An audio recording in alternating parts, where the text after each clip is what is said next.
নমস্কার বন্ধুরা, চায়না তো রান্নাঘরে সবাইকে স্বাগত। আজকে আমাদের রেসিপি পটল আলু রসা। আমরা কড়াইয়ে তেল বসিয়ে দিয়েছি।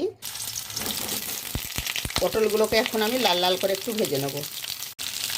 পটলের মধ্যে অল্প একটু লবণ দেবো, তাহলে খুব তাড়াতাড়ি আপনার সেদ্ধও হবে পটলটা, লবণও ঢুকে যাবে পটলের মধ্যে। এইভাবে ঢাকা দিয়ে দিয়ে আমরা ভাজবো। ঢাকাটা খুলবো। আমাদের পটলটা ভাজা ভাজা হয়ে গেছে, খুব সুন্দর। এবার আমরা পটলটাকে তুলে নেব। ওই তেলের মধ্যেই আমরা আলুগুলোকে ভালো করে লাল করে ভেজে নেব। এখানে আলুর মধ্যেও আমরা অল্প একটু লবণ দেবো, যাতে তাড়াতাড়ি আলুটা সেদ্ধ হয়ে যায়, আলুর মধ্যে লবণটা ঢুকে যায়। একবার ভালো করে নাড়িয়ে এটা আমরা বেশ লাল লাল করে ভেজে নেব। এবার আমরা আলুর ঢাকাটা খুলে নিচ্ছি। দেখুন কত সুন্দর লাল লালভাবে ভাজা হয়ে গেছে। এবার আমরা আলুগুলোও তুলে নেব। এই দেখুন সেদ্ধ হয়ে গেছে একেবারে। ওই কড়াইয়ের মধ্যেই আমরা অল্প একটু তেল দিচ্ছি। ওই তেলের মধ্যে আমরা ফোড়ন দিচ্ছি তেজপাতা, লঙ্কা, গরম মশলা, দারচিনি আর লবঙ্গ ফোড়নে দিয়ে দিলাম। এবার আমরা দিচ্ছি টমেটো। আচ্ছা, টমেটোটা একটু নাড়াচাড়ার পর আমরা এখানে মশলা দিয়ে দিচ্ছি। 2 চামচ মতো আদা লঙ্কা বাটা, স্বাদ মতো লবণ, জিরে গুঁড়ো, ধনে গুঁড়ো 1 চামচ করে, হলুদ গুঁড়ো, কাশ্মীরি লঙ্কা গুঁড়ো।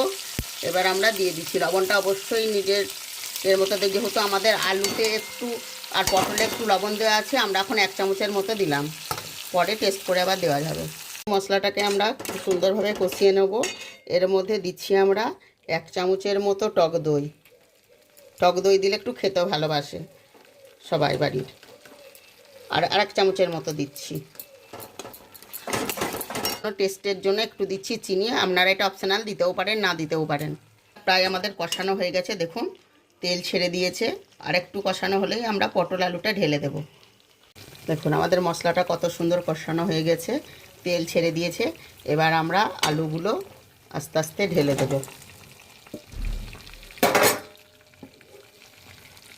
পটলটাও ঢেলে দেব। এবারে আমরা দিয়ে দেব জল, গরম জল। জলটা অবশ্যই একটু গরম দেবেন, তরকারি টেস্টটা খুব ভালো হয় গরম দিলে। এবারে আমরা একটু আস্তে করে নাড়িয়ে দিয়ে ঢেকে দেবো। আমাদের পটল আলু সেদ্ধ মোটামুটি হয়ে আছে 90%। একটু ফুটলেই আমরা নামিয়ে দেব। দেখুন পটল আলুর তরকারি রসা একেবারে হয়ে গেছে। এখানে আমরা ব্যবহার করব সানরাইজের শাহি গরম মশলা, টেস্ট অ্যান্ড বেস্ট। তরকারিতে দিলে স্বাদ আরও দ্বিগুণ বেড়ে যায়। এবার একটু গরম মশলা দিয়ে তরকারিটা আমাদের দেখুন একেবারে পটল আলু রসা একেবারে রেডি। প্রথম থেকে শেষ অবধি ভিডিওটি দেখবেন আর পাশে থাকবেন। অবশ্যই একটা লাইক, কমেন্ট ও শেয়ার করবেন বন্ধুরা।